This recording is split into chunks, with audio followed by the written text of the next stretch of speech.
10 championship games in 10 years. I'm not kidding. 10 championship games in 10 years and won 7 of them.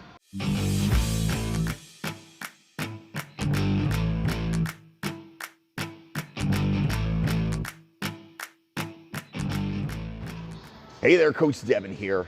Is Tom Brady the greatest quarterback of all time? It's a question that's been asked a lot. A lot of people are, oh, you're the GOAT. Everybody's talking about the GOAT, greatest of all time. Is he the greatest of all time? Let's break that down and think about that and talk about that right about now. Before we get going, hit the like and subscribe down below. I make videos mostly about fitness because I own a gym. I've been a trainer for 27 years, but I also love football. And I decided, you know what? I love to talk about football, talk to my friends about football all the time. So, why not talk a little bit about football on social media here and on YouTube? All right, Tom Brady. Early in his career, Tom Brady was not the rock star we see today. He was a young kid, and early on, I always said, well, he's a solid quarterback. He's a good quarterback. Doesn't make dumb decisions. But is he going to be the greatest of all time? And, there's a lot of people out there thinking about, is Tom Brady the greatest? Is this, because it's hard to quantify the greatest of all time at the quarterback position. When I was growing up in the 1980s, Joe Montana, Joe Cool, he was definitely the greatest quarterback of that era. We had some great quarterbacks back then. Dan Marino, best release, probably one of the biggest arms in football, threw a 5,000-yard season in 1984. And back in those days, things were a little different. You couldn't just go out there and throw 5,000 yards. It wasn't that easy.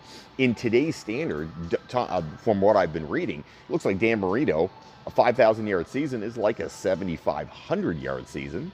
That will blow your mind, 7,500 yards for Dan Marino, but that's this kind of stuff that he was doing. So Dan Marino, an amazing quarterback. Warren Moon, one of the best quarterbacks in the history of the league, got passed over, didn't get drafted. It came out and was incredibly prolific in the 80s and 90s. Steve Young, one of the highest rated quarterbacks around. Brett Favre, lots of good quarterbacks have played in this league. But the question is Tom Brady the best of all time? Now let's go right back. And you know what? You need to compare. I think you need to look at eras and see where guys are in the era. So every quarterback has a great coach and has a great team around him if you're going to be considered high on that number. Okay, like Dan Marino, for example, Don Shula, Joe Montana, Bill Walsh, one of the most revolutionary minds in football. Tom Brady, Bill Belichick, again, probably arguably the best the coach in football, period. I mean, if you're just taking his resume, look at his wins and losses. The guy's amazing. So is Tom Brady, though, how does he stack up against the best of the best? Well, let's go back a little bit. In the early years of the NFL, we got guys like Sammy Baugh. Sammy Baugh played both ways, amazing quarterback, probably in his era, the best in the world, no question. Then we got guys like Sid Luckman, who played for the Chicago Bears. Sid Luckman, amazing quarterback in his time in the 30s and 40s. Once you get into the 50s, you got guys like Otto Graham. Otto Graham went to, believe this, he went to 10 championship games in 10 years. I'm not kidding. 10 championship games in 10 years and won 7 of them. That is amazing. And people will say, oh, but that was a long time ago. You know what? The best players were still playing back then. Yes, the league was smaller, but arguably that makes it tougher. That makes it tougher because, you know what? If you only have 10 teams, 12 teams, guess what? The best players are still playing on those teams. So Otto Graham did something in a 10-year stretch that no one has done before or since. 10 championships, 10 games in 10 years, and 7. I mean, he won 70% of the championship games he went to, and he won 70% of the championships over a 10-year period. It's mind-blowing. But does Otto Graham stack up against a guy like Tom Brady? How about, in the 70s, and we've got the steel curtain, we've got Bradshaw. Bradshaw's number is not as good. And that's the problem with this thing. You can't, looking at eras, it's difficult because the rules change. Football, the rules are not the same all the time.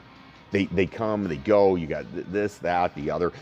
You know what? In the 70s, not as easy to throw the football. In the 50s, not as easy to throw the football. In the 80s, got easier, but still not as easy. In the 90s, again, got easier, but still not the easiest thing in the world to do. Nowadays, defenses are hands off. They can't touch guys down the field. They can't mug guys downfield. Football is very different now. So where do the quarterbacks fall in there? Now, I'm going to tell you this. This is my feeling, and this is the reason I think that Tom Brady is the greatest quarterback we've ever seen. I think, and have always said, that number one and number two right now in the NFL, history of the NFL we're talking, Tom Brady, Joe Montana. For quite a while, I would always argue, I think Joe Montana is the best. I grew up watching Joe Montana. Joe Cool did nothing wrong.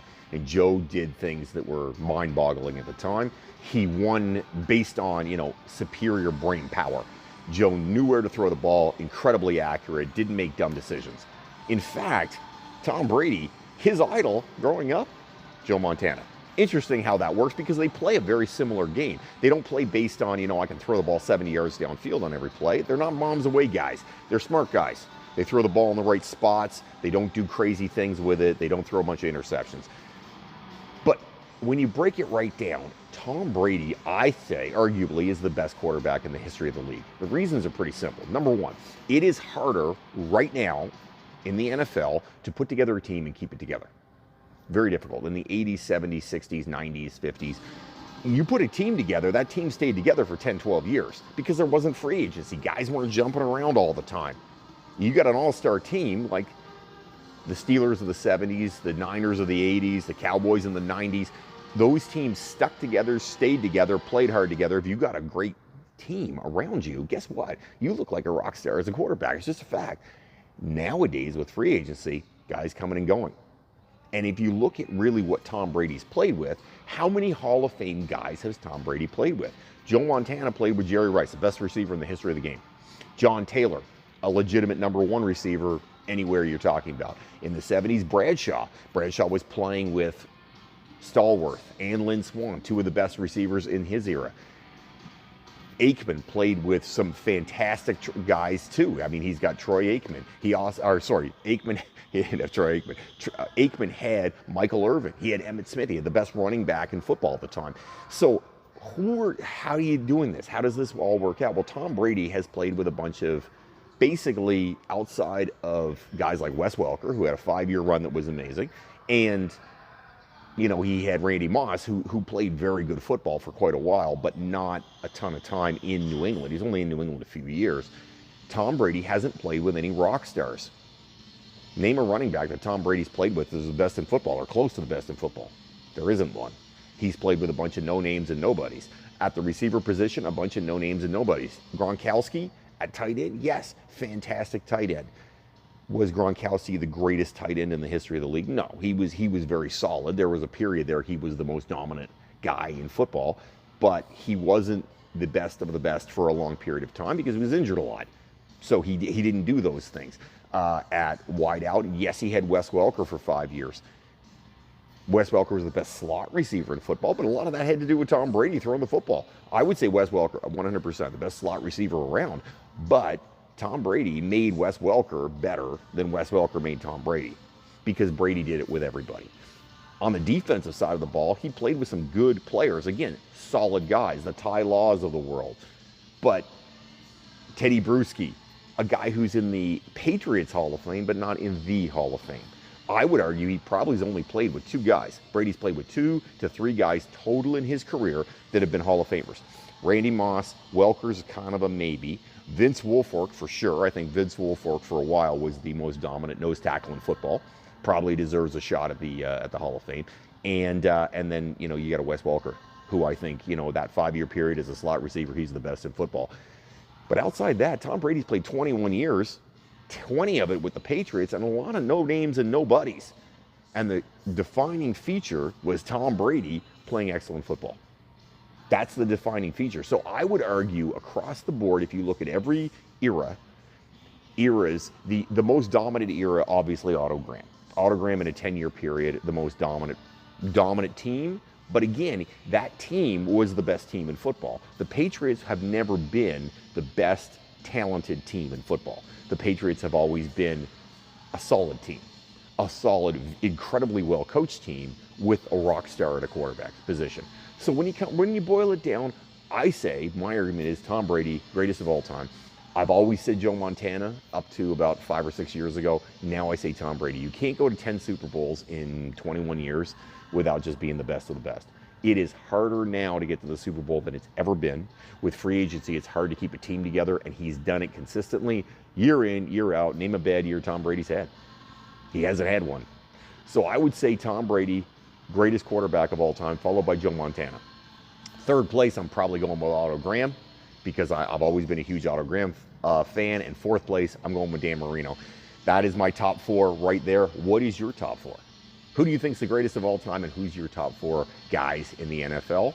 Write it up down below. I'd love to hear from you. Have yourself an amazing day, everybody. Enjoy the Super Bowl, and don't fight, be awesome.